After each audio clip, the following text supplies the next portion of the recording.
இலக்கை இன்றைக்கு தொட்டுவிட்டார் அப்படின்னு நினைக்கும் பொழுது எனக்கு ரொம்ப மகிழ்ச்சியாக இருக்கிறது. நான் மீராவுக்கும் காலத்திற்கும் நன்றியை தெரிவித்துக்கிறேன். முதல்ல என்னோட நன்றி.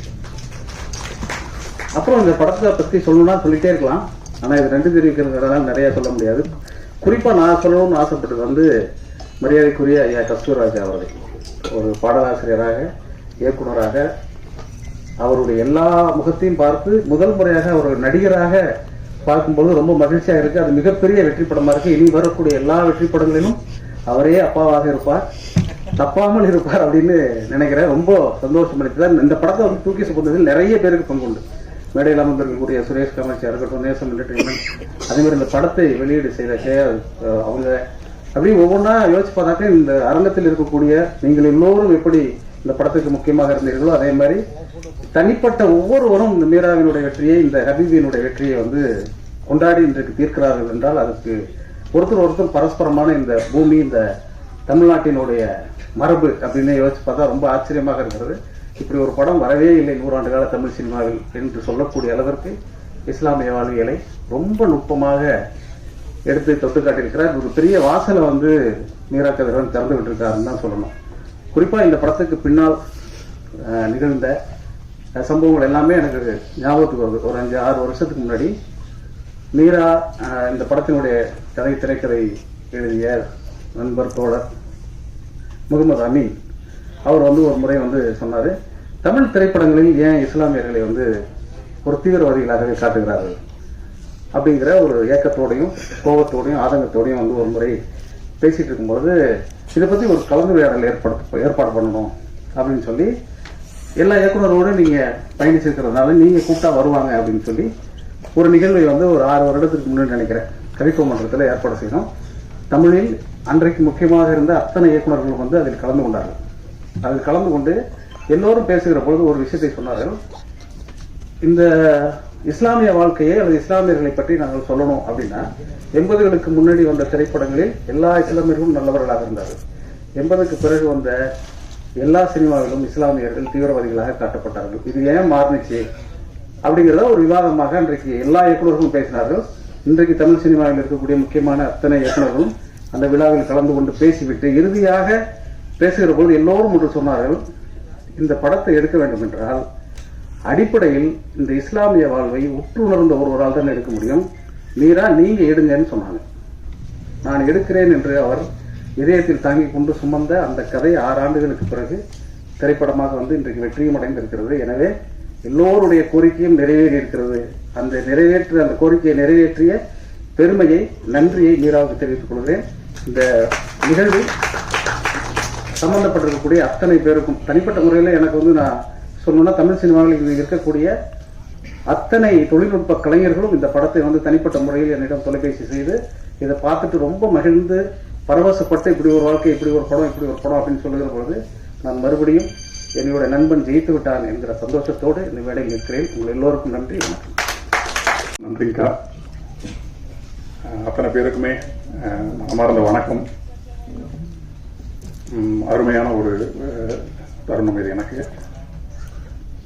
யோகாரதி அண்ணா சொன்ன மாதிரி ஒரு அப்பட்டமான எந்த பூச்சும் இல்லாத அல்லது ஏதோ ஒரு பிராபகண்டாவை வலியுறுத்தக்கூடிய திரைப்படமா இல்லாம நேரில் பார்த்த, அனுபவித்த, உற்றுணர்ந்த ஒரு வாழ்க்கையை அந்த சூப்பராக சொல்லியிருக்காப்புல. அதனாலதான் அவளை காத்திரமா அத்தனை பேர் நடிச்சிருந்தாங்க. அதற்காக முதல்ல மீராவுக்கு ரொம்ப நன்றி. ஆமா, ஒரு எத்னோகிராஃபர்னு சொல்லுவாங்க இல்லையா, ஒரு இன வரவியலாளர். எனக்கு அண்ணா அப்படித்தான் தெரிகிறார். இந்த திரைப்படம் முழுக்க பார்த்துட்டு ஒரு ஒரு இனத்தினுடைய அத்தனை கூறுகளையுமே திரைக்கதையின் வாயிலாக ரொம்ப தெளிவாக காட்சிப்படுத்திருக்காரு அண்ணன். இந்த படத்தில் முழுக்க பேசணும்னா அவரை பற்றி தான் நான் பேசணும்னு நினைக்கிறேன். எல்லாருமே சொல்றது போல நிறைய ஆண்டுகள்ல இந்த மாதிரி படம் வந்தது இல்லை. ஏன்னா இவன் நான் சொன்ன மாதிரி அதற்கான வாய்ப்புகள், கதவுகள் இங்க திறக்கவே இல்லை. இந்த படம் திறந்ததுக்கான ஒரே ஒரு காரணம் இன்றைக்கு அது தேவையா இருக்குங்கிறது தான். அந்த தேவையை உணர்ந்துதான் இந்த திரைக்கதை அண்ணன் எழுதியிருக்காரு. மற்றபடி நன்றி நான் சொல்லணும் அப்படின்னா, இப்படி ஒரு திரைக்கதையை உள்வாங்கிக் கொண்டு கைதட்டி அழுது மகிழ்ந்து இன்னும் இருக்கக்கூடிய அத்தனை பேருக்குமே இந்த திரைப்படத்தை பாருங்க அப்படின்னு ஆற்றுப்படுத்தக்கூடிய அத்தனை நல்லுள்ளங்களுக்கும் இந்த நேரத்தில் நன்றி சொல்லிக்கிறேன். ஒரு மாதிரி வன்முறையை நோக்கி எதற்காக நாம் வன்முறை செய்கிறோம்னே தெரியாம வன்முறை செஞ்சுக்கிட்டு வன்முறை நம்முடைய இயல்பாக மாறிக்கொண்டிருக்கக்கூடிய வன்முறையை கொண்டாடக்கூடிய அதன் மூலமா பேரின்பம் அடையக்கூடிய ஒரு காலகட்டத்தில் நாம் இருக்கோம். இப்படியான ஒரு காலகட்டத்தில் நிறுத்தி நிதானமா இந்த வாழ்க்கையை வாழணும் அப்படின்னு சொல்லக்கூடிய ஒரு ஆகச்சிறந்த அறிவுரையாக அந்த படத்தை நான் பார்க்குறேன். ஒருத்தர் இயக்குன கொஞ்சம் பேர் நடிச்ச அப்படின்னு நான் பார்க்கல. இதில் அந்த வல்லோனின்னு வரக்கூடிய பாட்டு, அண்ணா எழுதின பாட்டு எனக்கு ஒரு மாதிரி படபடப்பாக இருக்கு. ஏன்னா எனக்கு அன்பா இருக்கணும்னு நினைச்சாவே படபடப்பா இருக்கு. அந்த அளவுக்கு ஒரு இறைச்சலா இருக்கு. ஊர் பக்கம் போனா அமைதியா இருக்கலாம், ஊர் பக்கம் இறைச்சலா தான் இருக்கு. இந்த இறைச்சலுங்கிற நோய் சுத்தி சுத்தி நம்மளை அடிச்சுக்கிட்டே இருக்கு. கலைக்குள்ளேயும் அது இருக்கு. இதுதான் வியாபாரம் சொல்லி நம்மளை வந்து ஏமாத்துறாங்க, நாமளும் நம்புறோம். அப்படிலாம் இல்லடா, இந்த மாதிரி படமும் வருது, ஹபீபின்னு ஒரு படம் அளிக்கும் வந்து பாருங்கன்னு சொல்றது இருக்கு இல்லையா, இது அவருடைய ஒட்டுமொத்த வாழ்க்கையுமே ஒரு அடமான வச்சு ஒரு கூரிய வாளாக நின்று எடுத்துக்காருன்னு நான் சொல்லுவேன். ஏன்னா ஒட்டுமொத்த வியாபாரமும் வணிகமும் கசாமுசான்னு போயிட்டு இருக்கிறப்போ நான் இப்படிதான் ஒன்று எடுப்பேன்னு சொல்றது இருக்கு இல்லையா, அந்த துணிவுக்கு பின்னாடி தான் நாங்கள் எல்லாமே வரோம். நாங்கள் தனிப்பட்ட முறையில் எதுவும் செஞ்சிட முடியாதுங்க. அது அந்த துணிவிற்காக அவர் கூட இருந்த அத்தனை பேருக்குமே இந்த நேரத்தில் என்னுடைய நன்றி. கதையில் உதவி செஞ்ச அத்தனை பேருக்குமே நன்றி. நடிச்சிருந்த அத்தனை பேருக்குமே நன்றி. அவ்வளோதான், வேற என்ன சொல்றேன்னு தெரியல. இந்த ஒரு மாதிரி மனம் நிறைவா இருக்கு. அத்தனை பேருமே இந்த படத்தை பார்க்கணும் அப்படின்னு நான் தயவு செய்து கேட்டுக்கிறேன். இந்த படம் வந்து வசூலையும் எடுக்கணும் அப்படிங்கிறது தான் தேவையா இருக்கு. படம் நல்ல படமா இருக்கு, ஒரு அருமையான வாழ்க்கையை சொல்லியிருக்கு. அது வசூலையும் ஈட்டும் போதுதான் நிறைய முதலீட்டாளர்கள் இங்கே வருவாங்க, இந்த மாதிரியான கதைகள் இங்கே இருக்கு அப்படிங்கறத நம்புவாங்க. இல்லைன்னா மீண்டும் அத்தி பூத்தது போல, குறிஞ்சி மலர் வந்தது போல அங்கொன்று இங்கன்னா ஹபீபி வந்துட்டு போயிடும். மீண்டும் அதே இறைச்சல், அதே வன்முறையை கொண்டாடக்கூடிய அல்லது நாமும் நாளைக்கு வன்முறையால் நாம் மாறக்கூடிய ஒரு சூழல் காத்துக்கிட்டு இருக்கு. அதற்காகவே நாம் ஹபீபியை பார்ப்போம். ரொம்ப நன்றி. எனது இனிய மாலை வணக்கங்கள். நடித்தவங்க, இந்த டீம் எல்லாருக்குமே என்னுடைய மனமார்ந்த நன்றி அண்ட் வணக்கம். இந்த படத்தை பற்றி சொல்லும் போது ஒரு 2-3 இயர்ஸ் பேக் அண்ணன் மீரா கதிரவன் அண்ணன்கிட்ட நான் மெசஞ்சர் மூலமாக கேட்டிருந்தேன், நான் உங்களை மீட் பண்ணணும் அப்படின்னு சொல்லிட்டு. போகும்போது இந்த படத்தை பற்றி சொன்னாங்க. அதுக்கப்புறம் இந்த படத்தை ஒரு நாள் எனக்கு கூப்பிட்டு காமிச்சாங்க. ரொம்ப நேரம் ஆயிடுச்சு. அவர் ஃபர்ஸ்ட் ஹாஃப் முடியும் போது தான் எனக்கு முக்கியமாக கதாபாத்திரத்தில் யூசுப் கதாபாத்திரத்தில் தனுஷரோட அப்பா இருக்கிறாங்க அப்படின்றதே ஃபீல் ஆச்சு. அது வரைக்கும் அந்த கேரக்டரோடய அவரை ஃபாலோ பண்ணிட்டேன். அப்புறம் அண்ணாட்ட கேட்டேன், அவங்க தானே அப்படின்னா, அம்மா தெரியலையா அப்படின்னாங்க. இன்னொன்று, இந்த படம் எனக்கு ஏன் ரொம்ப க்ளோஸ் அப்படின்னு சொன்னால், மதுரை தான் என் ஊர். மதுரையில் ஒரு அக்ரஹாரத்தில் ஒரே ஒரு பாய் வீடு, எங்கள் வீடு மட்டும்தான். அந்த மாதிரி வளர்ந்த சூழ்நிலையில் வளர்ந்தேன். அதனால நிறைய பிராமண நண்பர்கள் உண்டு, அந்த ஹிந்து பிலாசபியோட நிறைய பரிச்சயமும் உண்டு. அப்போ எங்களுக்குள்ள இருந்த கிவ் அண்ட் டேக் எல்லாத்தையும் திரும்ப இதில் பார்க்க முடிஞ்சது இந்த படத்தில். ரொம்ப இயல்பான மனிதர்களும் இயல்பான கதாபாத்திரங்களும் ரொம்ப இயல்பாகவே ஒன்றுக்கு ஒன்று விட்டு கொடுத்து பழகிறது. அது ஒன்று. இன்னொன்று, அந்த சாலிஹா அந்த கேரக்டர், அவங்களும் அவங்க ஹஸ்பண்ட், அவரை பார்த்தா என்னோட தாய் மாமா மாதிரியே இருந்தது. என்னோட மூத்த தாய் மாமா அப்படி தான் இருப்பாங்க அவங்க பார்க்க. அவங்க மேரேஜ் சீக்வன்ஸ் எல்லாமே அதை பார்த்த மாதிரியே இருந்தது. அப்புறம் இந்த பாட்டை பற்றி சொல்லணும் அப்படின்னு சொன்னால், டெத்து வந்து எப்பவுமே ரொம்ப ஒரு உண்மையான விஷயம். மரணத்தை விட உண்மையானது எதுவுமே இல்லை அப்படின்றது தான். நம்ம வாழ்க்கையில் கடந்து போகிற எல்லாமே கடந்து தான் போயிடுது. மரணத்தை நம்ம கடந்து போயிடுறோம். அதில் இந்த பாடல் பதிவு சாம் சிஎஸ் அவங்க இருந்தாங்க, அண்ணன் கூட இருந்து இந்த பாட்டை ரெக்கார்ட் பண்ணும்போது கடைசி நிமிஷத்தில் ஒரு வரி மட்டும் சேஞ்ச் பண்ணேன். ஒவ்வொரு ஆன்மாவும் மரணத்தை சுவைக்கும் அப்படின்னு சொல்லி குரான்ல ஒரு வேர்ஸ் வருது. ஒவ்வொரு ஆன்மாவும் மரணத்தை சுவைக்கும், வாழும் வகை வாழ்வோருக்கே மரணமும் இனிக்கும் அப்படின்னு சொல்லி அந்த லைனை போட்டு முடிச்சேன். ஏன்னா ஒரு துக்கமா போவேன். அதே நேரத்தில் வரிக்கு வரி உய்க நீ உய்க அப்படின்னு சொல்லி அந்த உயிரை வந்து வாழ்த்தி அனுப்புற மாதிரி அந்த பாடலை அமைச்சு கொடுத்துருந்தோம். இன்னொன்று சொல்லணும்னா, இந்த இந்து முஸ்லீம் ஒற்றுமையை பற்றி அண்ணன் அந்த படத்தில் ரொம்ப அருமையாக காட்டியிருக்காங்க. ரொம்ப இழையோட்டமாக போயிடுச்சு. அதை இப்போ அண்ணனோட எல்லா இன்டர்வியூஸையும் நான் பார்த்துட்டு இருக்கேன். அதில் கேட்கக்கூடிய கேள்விகளுக்கு ரொம்ப அருமையாக இதன் பின்னணியில் உள்ள அரசியல் என்ன, இதனுடைய தேவை என்ன, இது சமூகத்துடைய பார்வைக்கு எடுத்து வைக்க வேண்டிய கட்டாயம் என்ன அப்படின்றத எல்லாத்தையுமே ரொம்ப விரிவாக சொல்லியிருக்கிறாங்க. அதே மாதிரி இந்த படத்தையும் எல்லாருமே இன்னும் அதிகமாக எவ்வளோ முடியுமோ பாருங்கள். இதில் இருக்கக்கூடிய இந்த மெசேஜ் அவர் நண்பர் கார்த்திக் நேதா அவங்க சொன்ன மாதிரி, அண்ணன் யுகபாரதி சொன்ன மாதிரி இவ்வளோ பெரிய ஜாம்பான்களோட ஒர்க் பண்ணது எனக்கு ரொம்ப சந்தோஷம். அதுதான் முதல்ல சொல்லணும்னு நினச்சேன். அந்த மாதிரி அவங்கெல்லாம் சொன்ன மாதிரி வந்து இந்த காலத்தின் கட்டாயமாக இந்த மெசேஜ் என்ன அப்படின்றத எடுத்துகிட்டு போகிறதுக்கு ப்ரெஸ் மீடியா நீங்கள் எல்லாம் எடுத்துருந்ததுக்கு அந்த எஃபர்ட், அது எல்லாத்துக்குமே என்னுடைய நன்றிகளை தெரிவித்து, குறிப்பாக மீரா கதிரவன் அண்ணனுக்கு என்னுடைய மனமார்ந்த நன்றிகளை தெரிவித்து அமைக்கிறேன். நன்றி. எல்லாருக்கும் வணக்கம். இங்கே வந்திருக்க ப்ரெஸ் மீடியா அண்ணா எல்லாருக்கும் ரொம்ப நன்றி. நீங்கள் நிறைய இடத்துல பேசி ஷேர் பண்ணி ரிவ்யூ பண்ணதுனால தான் எங்களுக்கு ஹபீபி செகண்ட் வீக்லேயும் சக்ஸஸ்ஃபுல்லாக வந்திருக்கு. ஈசானே கூப்பிட மாட்டேங்கிறாங்க, அபு அவன் தான் கூப்பிட்றாங்க. நிறைய இடத்துல தியேட்டர்ஸில் நாங்கள் விசிட் போகும்போது வந்து நேற்று பார்க்கும்போது ஒரு ஃபேமிலி ஒரு 10 பேராக போயிட்டு இருந்தாங்க. போயிட்டு இருக்கிறப்போ அந்த பையனுக்கு கல்யாணம் பண்ணி வச்சிடலாம் நம்ம பார்த்தோன்னா, அந்த மாதிரி அந்த அளவுக்கு பர்சனலாக தன்னோட பையன் மாதிரி ஃபீல் பண்ணுறாங்க. ஸோ இவ்வளோ நெருக்கமாக எல்லாருக்கும் உங்கள் ஃபேமிலிக்குள்ளே போகிற அளவுக்கு க்ளோஸான ஒரு கேரக்டர்னு கொடுத்ததுக்காக என்னோட லைஃப்பை வந்து தொடக்கி வைக்கிறத பெரிய பங்காக வந்து எங்களோட டைரக்டர் மீரா கதிரவன் சாருக்கு நான் வந்து பெரிய மனமார்ந்த நன்றி நான் தெரிவிச்சுக்கிறேன். அப்புறம் ஹபீபி படத்தை வந்து இவ்வளோ எமோஷ்னலாக கேரி பண்ணிட்டு வர்றதுக்கு முக்கியமான காரணம் எங்களுடைய கஸ்தூரிராஜ் சார் தான்.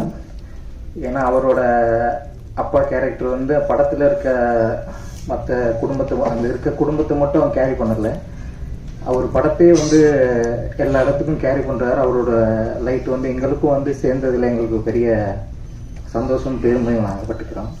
அப்புறம் எங்களோட producers Nesam entertainment, Ibrahim sir, Shahul sir, Karuppasamy sir, GKS production, அப்புறம் ராகுல் சார், ரோமியோ பிக்சர்ஸ் எல்லாருக்குமே வந்து ரொம்ப நன்றி. ஒரு கமர்ஷியலாக இல்லைனாலுமே வந்து இப்படிப்பட்ட ஒரு ஒரு ஒரு சென்ஸ் உள்ள ஒரு படத்தை வந்து மக்கள்கிட்ட கொண்டு வந்து எங்களையும் கொண்டு வந்து சேர்த்ததுக்கு எங்களுக்கு ரொம்ப சந்தோஷம். முக்கியமாக வந்து விசுவல்ஸை வந்து ரொம்ப ரொம்ப ரொம்ப வந்து பெரிய விஷயமா சொன்னாங்க. அதுக்கு முக்கியமான காரணம் இவ்வளோ அழகாக பியூட்டிஃபுல்லான படத்தை வந்து கொண்டு வந்ததுக்கு மகேஷ் முத்துசாமி சாருக்கும் நான் வந்து இங்கே வந்து ரொம்ப தேங்க்ஸ் நான் சொல்லிக்கிறேன். அப்புறம் என் கூட நான் ஆக்ட் பண்ண எல்லா ஆக்டர் எல்லாருக்குமே வந்து ரொம்ப நன்றி. கண்டிப்பாக அடுத்த வீக்கு நாங்கள் போகிறோம். அடுத்த வீக்கு நாங்கள் தியேட்டரை ஃபீல் பண்ணுவோம். எல்லாத்துக்கும் உங்களுக்கும் ரொம்ப பெரிய நன்றி நான் சொல்லிக்கிறேன். தேங்க்யூ. அடுத்த வீக்கு நாங்கள் போகிறோம். எங்கே போகிறீங்க? தேங்க்யூ. அடுத்ததாக நம்ம பேச அழைக்கிறோம். இந்த படத்தோட பெரிய பலமே சவுண்டு மேக்கிங். நன்றி. பெரிய பழக்கம் இந்த மேடையில் பேசி, அதனால இந்த வாய்ப்பு கொடுத்ததுக்கு ரொம்ப நன்றி தெரிவிச்சுக்கிறேன். எல்லோருக்கும் வணக்கம். பெரிய தேங்க்ஸ்.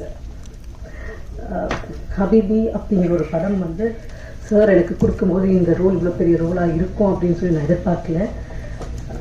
பேச வார்த்தை வரல, ரொம்ப தடுமாறுது. எனக்கும் இது முதல் மேடை. நன்றியை தவிர வேறு எதுவும் சொல்கிறதுக்கு இல்லை. ரொம்ப நன்றி சார்.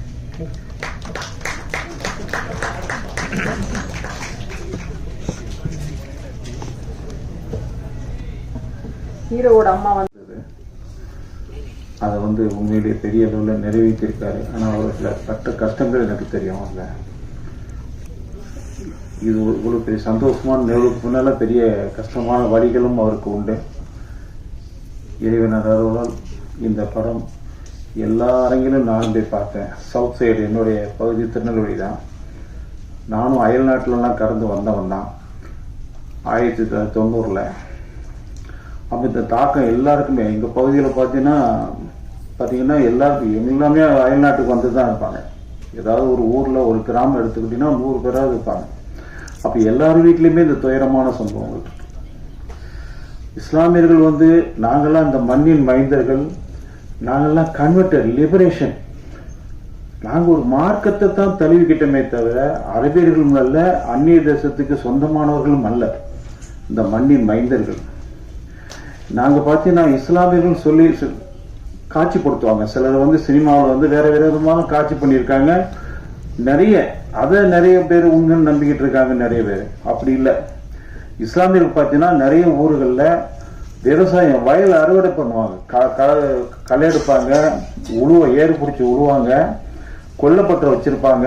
இதே மாதிரி நிறைய எல்லா தொழிலுமே தமிழன் செய்யற தொழில் அத்தனையுமே இவங்களும் சேர்ந்து பயணிச்சுட்டு இருப்பாங்க. இதுல எந்த கருத்து வேறுபாடு இல்லை. கிராமங்கள்ல இன்றைக்கு வேற உறவு முறைகளோட தான் இன்னைக்கு வாழ்ந்துகிட்டு இருக்கோம். மாமா, மச்சான், அண்ணன், தம்பி, குடும்ப காரியங்கள்ல அதை கூட அழகா வச்சிருந்தார். இந்த படத்துல தம்பி அழகா வச்சிருந்தார் இந்த ஒரு காட்சியை.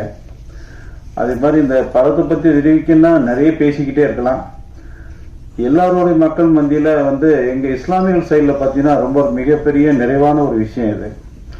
ஏன்னா அவங்க தியேட்டர் பக்கம் போறதில்லை. ஏன்னா இஸ்லாமியர்களை தப்பாவே ஏதாவது படத்துல ஒரு காட்சி வைப்பாங்க, அதை பார்த்துட்டு மனசு ரொம்ப வலிக்கும். முஸ்லீம்னா இப்படி ஒரு அவல நிலைக்கு ஆளாகிட்டு இருக்காங்களே ஊடகத்துறையில அப்படின்னு சொல்லிட்டு. ஆனா தம்பி சின்ன ஒரு அவ்வளவு பெரிய அழுக்க சின்ன துடைக்க கிளீன் பண்றதுக்காக முயற்சி பண்ணியிருக்காரு. அவருடைய பணி சிறக்க அவரை ரொம்ப வாழ்த்துறோம். அதிகமா பேச முடியல நண்பர்கள் இருக்காங்க. இதில் நடித்த அத்தனை ஒப்பனை கலைஞர்களுக்கும் அழகா யதார்த்தமா உண்மையா அழகா நடிச்சாங்க எல்லாருமே. எல்லாருக்கும் நான் நன்றி சொல்லி தம்பி மீரா கதிரவனுக்கும் நான் ரொம்ப வாழ்த்துக்களோட என்னுடைய நன்றியும் தெரிவித்துக்கிறேன். நன்றி, வணக்கம்.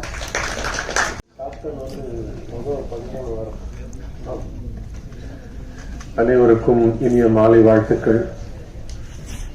எனக்கு ஒரு குடும்பம் இருந்தது, கீழே இருக்க குடும்பம் பிரிச்செல்லாம் பார்க்க முடியாது. இப்ப 2 குடும்பம், மேடையில் இருக்கக்கூடிய குடும்பம். ஊடகத்துறை வந்து எனக்கு ஒரு குடும்பம் அப்படின்னா, சினிமா துறை இப்ப 2வது குடும்பம் ஆயிடுச்சு. 2மே அதுல பாகுபாடு காட்டுறான்னு சொல்லிடாதீங்க. எல்லாத்துலயுமே ஒரு அரசியல் இருக்கு. எங்க இயக்குனர் சொல்ற மாதிரி முதல்ல எங்கள் இயக்குனர் தான் சொல்லணும். என் ஊரை சேர்ந்தவர். நான் இந்த படத்துக்கு முக்கியமா உள்ள வர காரணமே வந்து என்னுடைய மண் சார்ந்த படம் என்பதால் தான் நான் உள்ள வந்தேன்.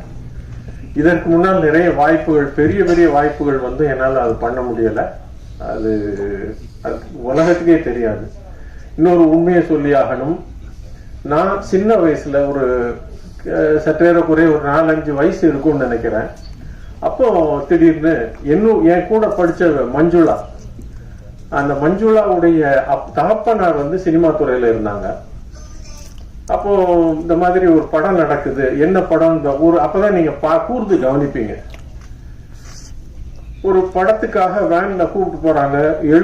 எக்மூர்ல இருக்கக்கூடிய ஒரு பரியல் கிரவுண்ட், சர்ச்சோட இருந்த பரியல் கிரவுண்ட் போறோம். காலையிலே கூப்பிட்டு போயிட்டாங்க, டிஃபன் தந்தாங்க, சாப்பிட்டோம். சாப்பிட்டு முடிச்சதுக்கு அப்புறம் ஒருத்தர் வர்றாரு, ஹீரோ, படத்தினுடைய ஹீரோயின் வர்றாங்க. ஸ்டண்ட் சீக்வன்ஸ், டைரி தூக்கி வீசப்படுது. பிரமிப்பா பாக்குறேன். என்னைக்கு அவரை பார்த்தனோ அன்னையில இருந்து இன்னைக்கு வர அவருடைய ரசிகன். அந்த திரைப்படம் வந்து பில்லா. ரஜினி சாரை பார்த்தேன், ஸ்ரீபிரியா மேடம் அந்த ஸ்டண்ட் சீக்வன்ஸ். அது தேங்காய் சீனிவாசன் சார் வந்து காம்பவுண்டுக்கு வெளியில நடந்து வருவார், அந்த சீன் தான் எடுத்தாங்க. எனக்கு அது ரொம்ப, அந்த சமயம் வந்து எனக்கு நினைவுக்கு தெரியாத ஒரு வயது. ஆஃப் லேட் பல வருடங்கள் கழிச்சு பார்க்கும்போது இந்த படத்துல தான் நடிச்சமா அப்படின்னு சொல்லிட்டு. அந்த மஞ்சுளா வேற யாரும் அல்ல, இளவரசின்னு இருந்தாங்க இல்லைங்களா ஃபீல்ட்ல, அவங்க தான். அந்த இளவரசி இப்ப இல்ல, எங்க இருக்காங்கன்னு தெரியல. மஞ்சுளா நீ எங்க இருக்க அப்படின்னு தான் கேட்கணும் தோழிய. உடனே இயக்குனர் சிரிக்கிறார். படத்துக்கு வருவோம். இது ஒரு இஸ்லாமிய வாழ்வியல் என்று சொல்வதை விட ஒரு மண் சார்ந்த படம். ஒரு தமிழ் பேசக்கூடிய முஸ்லீம் குடும்பங்கள் சார்ந்த படம். முஸ்லீம் அல்லாத மக்களும் சேர்ந்து நடிச்சிருக்காங்க. முதல்ல இது உள்ள வரும்போது பயந்துகிட்டே வந்தேன், ஏன்னா நடிப்பு தெரியாது. எங்க டைரக்டர் சொன்னாரு, ஒண்ணுமே இல்லை சார், நாங்க பாத்துக்கிறோம், நான் பாத்துக்கிறேன். இல்ல, அந்த டைரக்ஷன் டிபார்ட்மெண்ட், என்னுடைய சகோதரர்கள், தம்பிமார்கள், எல்லா கலைஞர்களும் அவ்வளவு ஊக்கம் கொடுத்தாங்க. எனக்கு கஷ்டமே தெரியல.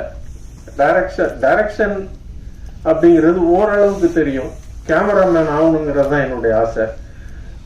எங்க இயக்குனர் சொன்னாரு, சீனை சொல்றேன் சார், நீங்க பாருங்க, நீங்க உங்களுக்கு உங்க லிபர்ட்டி, ஃபுல் லிபர்ட்டி கொடுக்குறோம், உங்களுடைய இம்ப்ரோவைசேஷனோட பண்ணுங்க அப்படின்னு சொல்லிட்டு கொடுத்த ஊக்கம், தைரியம் தான். அதே போல் நிறைய நான் வந்து ஸ்பாட்ல மட்டும் இல்லாம எங்கெல்லாம் இருந்தோம்னா அங்க நான் கற்றுக்கொண்டது கஸ்தூரி ராஜா சார் கிட்ட. சமீபத்துல நாங்க ஒரு டிஸ்கஷன் ஆஃப் லேட் வந்து பேசிட்டு இருக்கும்போது அவர் ஒண்ணு சொன்னார்.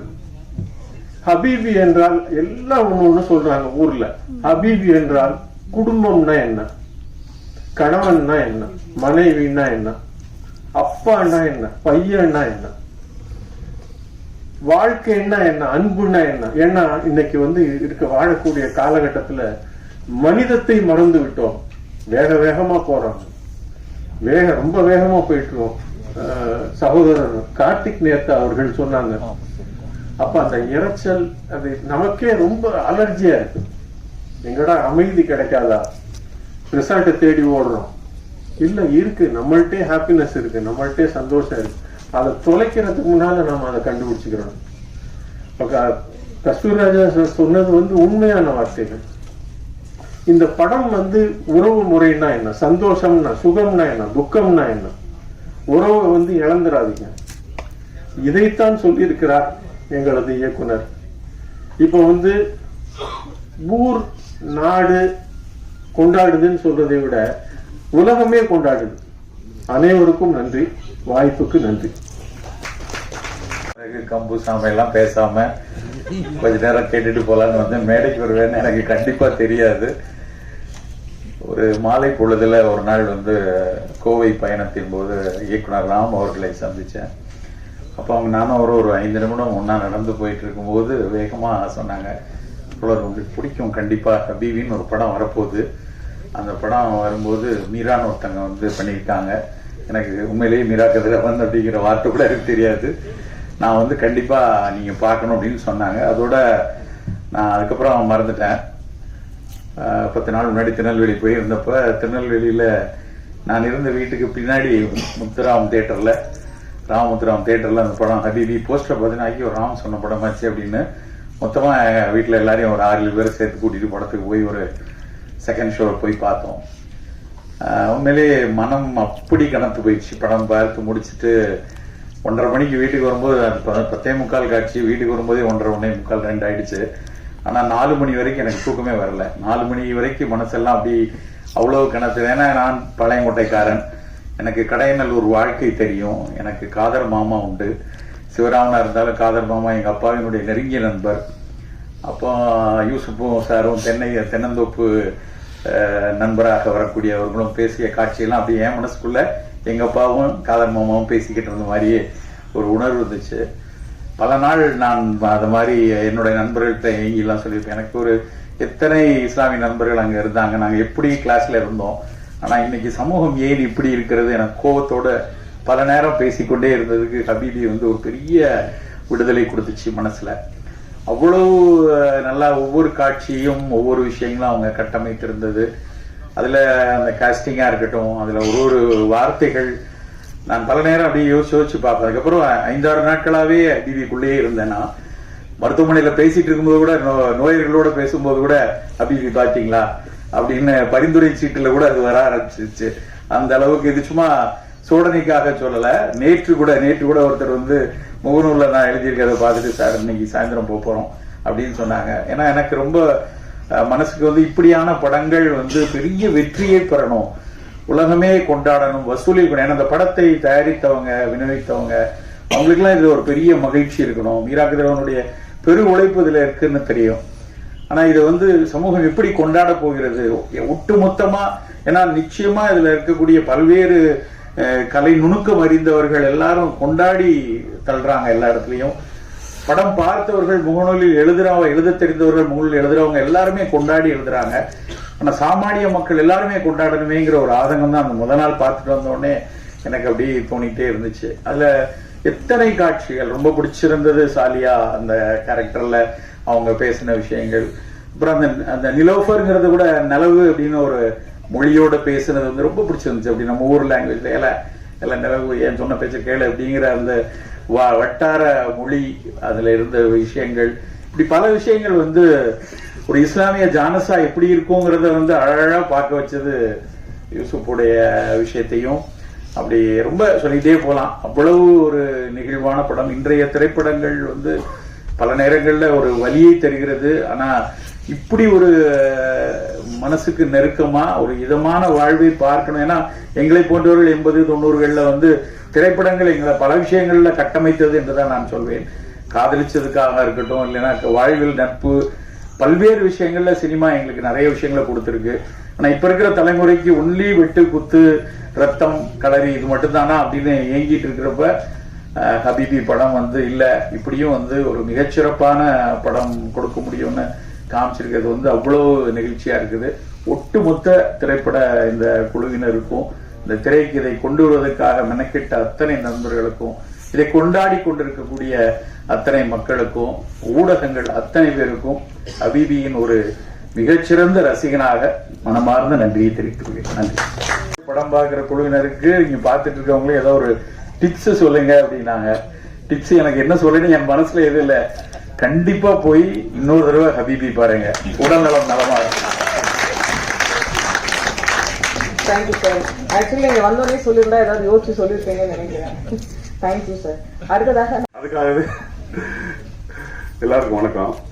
முதல்ல நான் மீராகவன் சார் ஒரு மன்னிப்பு கேட்டுக்கணும். ஏன்னா ஹபீபியில் ரொம்ப லேட்டாக வந்து ஜாயின் பண்ணிட்டேன். சாரிண்ணே. சாரோட ப்ரொமோஷன் போயிட்டு இருக்கும்போது முத்துக்காமி சார் என்னை கூப்பிட்டு சொன்னார், தம்பி இன்னைக்கு ஹபீபின்னு ஒரு படம் பார்க்கணும்டா அப்படின்னு சொல்லி. ஆனால் அந்த நேரத்தில் நான் முன்னாலே இந்த படம் பார்த்துருக்கணும். அதுக்கப்புறம் இப்போ தான் தேட்டரில் வந்ததுக்கப்புறம் பார்த்தேன். ரொம்ப சந்தோஷமாகவும் ரொம்ப மகிழ்ச்சியாகவும் இருந்துச்சு. மீராகவன் வந்து ஒரு கேட்டை இப்போ தமிழ் சினிமாவில் திறந்துட்டு இருக்காரு. 100 வருஷம் இருக்கு அந்த கேட்டை வந்து திறக்கிறதுக்கு. ஏன்னா வெறும் காண்கள் மட்டுமே வந்த தமிழ் சினிமாவில் இன்னைக்கு வந்து யூசுப் அப்படின்னு சொல்லி ஒரு முழு நீள இஸ்லாமியர்கள் படம் வர்றதுக்கு தமிழ் சினிமாவில் 100 வருஷம் இருக்கு. இந்த 100 வருஷத்துக்கு அப்புறம் நல்ல படம் வந்து முதல் முறையாக வந்திருக்கு. இதை படம் அப்படின்னு சொல்றத விட ஒரு வாழ்க்கை அப்படின்னு சொல்லலாம். நிறைய ஈரானிய படங்கள் பார்த்து பழக நமக்கு தமிழ்ல இப்படி ஒரு படம் வர்றது வந்து ரொம்ப மகிழ்ச்சியாகவும் ரொம்ப சந்தோஷமாகவும் இருந்துச்சு. ஒரு இடத்துல கூட ஒரு புனைவோ அதுவும் இல்லாம ஒரு அந்த மாதிரி ஒரு கதை எடுக்கிறதுக்கு மிகப்பெரிய தைரியம் வேணும். இன்னைக்கு சினிமா நம்ம பார்க்கலாம்ல, ஒரு பெரிய தைரியம் வேணும் இந்த மாதிரி ஒரு படம் எடுக்கிறதுக்கு. ஏன்னா அந்த படம் எடுத்ததுக்கு அப்புறம் வர பிரச்சனைகள் எல்லாமே அண்ணனுக்கு தெரியாம தான் இல்லை. ஏன்னா அவரும் சினிமாவில் தான் இருக்காரு, அவரும் சினிமாவில் தான் பயணிக்கிறாரு. அதனால ஒரு மிகப்பெரிய தைரியத்துக்கு முதல்ல என்னோட பாராட்டுகள். இந்த படத்தில் நடிச்ச எல்லாருமே நடிக்கவே இல்லை, எல்லாருமே வாழ்ந்திருக்காங்க அப்படிங்கிற மாதிரி தான் எனக்கு தோணுச்சு. ரொம்ப மனநிறைவோடு இந்த படத்தை பார்த்துட்டு வெளியில் வந்தோம். தமிழ் சினிமாவில் ரொம்ப நீண்ட தம்பி சொன்ன மாதிரி ஒரு இறைச்சலுக்கு மத்தியில் எங்கள் அண்ணன் யுகபாரதி எழுதுற கவிதை மாதிரி இருந்துச்சு இந்த படம். ரொம்ப அருமையான படம். கண்டிப்பாக இந்த படம் வந்து ஒரு வெற்றி படமாக மாறணும். மலையாள படங்கள் வந்து இந்த மாதிரி வரும்போது நமக்கு ஒரு இஸ்லாமிய வாழ்க்கையை சொல்லி ஒரு படம் வரலையான்னு நமக்கு அந்த வாழ்க்கை தெரியாது. தெரிஞ்ச அளவில் நம்ம ஒன்று பண்ணியிருக்கோம். ஆனால் ஒரு வாழ்க்கையை தெரிந்தவர் வந்து பண்ணும்போது அது ரொம்ப அழகாகவும் ரொம்ப சிறப்பாகவும் இருந்துச்சு. இந்த படத்தை வெற்றி பெற வைக்கணும்.